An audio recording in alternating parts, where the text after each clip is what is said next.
Hello అందరికీ welcome to Shannu vlogs. మా videos కనుక నచ్చినట్లయితే లైక్ చేయండి, షేర్ చేయండి, కామెంట్ చేయండి. ఇప్పటివరకు నా ఛానల్ సబ్స్క్రైబ్ చేసుకోకపోతే ముందుగా వెళ్ళి సబ్స్క్రైబ్ చేసుకోండి.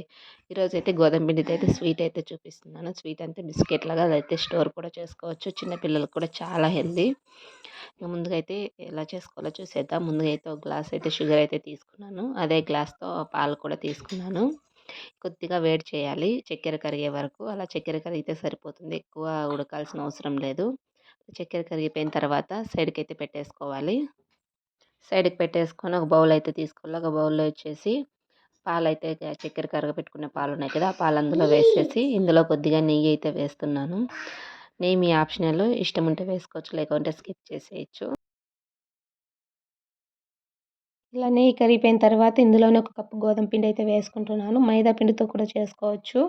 ఈ రెసిపీ చాలామందికి తెలిసే ఉంటుంది. కాకపోతే గోధుమ పిండి వేసుకున్నా కూడా టేస్ట్ చాలా బాగుంటుంది. చిన్నపిల్లలు కూడా తినచ్చు కదా. ఇందులోనే కొద్దిగా ఇలాచి పౌడర్ కూడా వేసుకుంటున్నాను. కొద్దిగా సాల్ట్ వేసుకున్నా కూడా టేస్ట్ బాగుంటుంది. కాకపోతే నేనైతే సాల్ట్ వేయట్లేదు, మీకు కావాలంటే వేసుకోవచ్చు. ఇలా చపాతీ పిండిలాగా అంతా కలిపేసుకోవాలి. ఇలా కలిపేసుకొనేసి ఒక 10 మినిట్స్ అయితే పక్కన పెట్టేసుకోవాలి.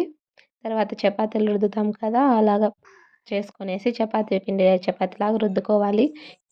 ఎక్కువ మందంగా ఉండకూడదు, ఎక్కువ పలుచగా ఉండకూడదు, మీడియం సైజులో అయితే రుద్దుకోవాలి. ఎక్కువ ప్రెస్ చేసి కూడా రుద్దకూడదు. ఇలా స్లోగా అయితే రుద్దుకోవాలి. ఇలా అంతా చపాతీలాగా రుద్దేసుకొనేసి మీకు కావాల్సిన షేప్లో కట్ చేసుకోవచ్చు. దీన్ని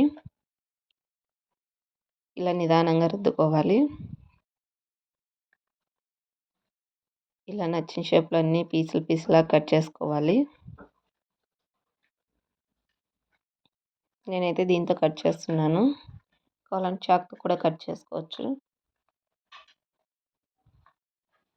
రౌండ్గా కూడా కట్ చేసుకోవచ్చు మీకు కావాలంటే. ఇలా అంతా పీసులన్నీ కట్ చేసుకోవాలి. చూసారా, ఇలా వస్తే సరిపోతుంది పీసులు మీడియం సైజులో. ఇలా అన్ని చిన్న చిన్న పీసులు అయితే చేసేసుకోవాలి. చూసారా ఎలా ఉన్నాయో, కొద్దిగా చేసినా కూడా చాలా అవుతాయి ఇవి. ఇలా ఆయిల్లో డీప్ ఫ్రై చేసేసుకోవడమే వీటిని. ఇలా అన్నీ వేసేసుకొని ఎక్కువగా కలదిప్పకూడదు, లైట్గా చిన్నగా కలదిప్పుకోవాలి. వీటిని చిన్న స్పూన్ తీసుకునేసి స్లోగా కలదిప్పుకోవాలి. గోల్డ్ కలర్ వస్తే సరిపోతుంది. మరి తక్కువ కాలిన పిండి పిండి ఉంటుంది. ఇట్లా లో ఫ్లేమ్లో అయితే కాల్చుకోవాలి. ఇలా సింపుల్గా అయితే చేసేసుకోవచ్చు. చూసారా ఎంత సింపుల్గా అయిపోయాయో.